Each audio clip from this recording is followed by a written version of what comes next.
ඔන්න අවුරුදු 7කට පස්සේ ලංකාවට පූර්ණ චන්ද්‍රග්‍රහණයක් පේනවා. ඒ කියන්නේ අද සැප්තැම්බර් මාස 7 වෙනිදා. මොකද්ද මේ චන්ද්‍රග්‍රහණය කියලා කියන්නේ? ඔයාලා අපි හැමෝම දන්නවා සූර්යයයි චන්ද්‍රයයි අතර පෘථිවිය පවතින වෙලාවකදී මෙන්න මේ පෘථිවිය හෙවණැල්ල චන්ද්‍රයා මතට වැටෙන එකට තමයි අපි චන්ද්‍රග්‍රහණය කියලා කියන්නේ. ඒක නෙමෙයි ප්‍රශ්නේ. ඇයි මේ චන්ද්‍රග්‍රහණයේදී චන්ද්‍රයාව අපිට රතු පාටට පේන්නේ? ඕන්න ඔබේ ප්‍රශ්නේ. ඒක වෙන්නේ ප්‍රකිරණය සහ වර්ධනය කියන සංසිද්ධි දෙකක් නිසා. මොනවද මේක කොහොමද වෙන්නේ කියලා අපි බලමු. එතකොට මේ පූර්ණ ග්‍රහණයකදී පෘථිවිය වායුගෝලය හරහා ගමන් කරන සූර්ය කිරණ තියෙනවානේ. මෙන්න මේ සූර්ය කිරණ කොටසක් අභ්‍යවකාශයේ ඉඳලා වායු මාධ්‍යයකට ඇතුල් වෙනකොට මෙන්න මෙයා ගමන් කරන දිශාව පොඩ්ඩක් වෙනස් කරනවා.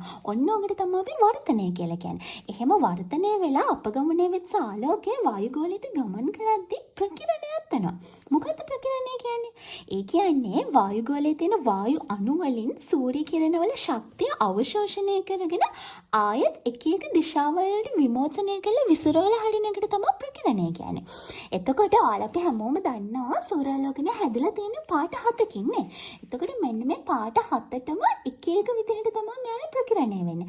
එතකොට තරංගායාමයේ අඩු, ඒ කියන්නේ සංඛ්‍යාතය වැඩි නිල් පාට වගේ කිරණ වැඩි එනොත් සංඛ්‍යාතය අඩු තරංගායාමයේ වැඩි රතු පාට වගේ කිරණ අඩු වෙනොත් තමයි ප්‍රකිරණය වෙන්නේ.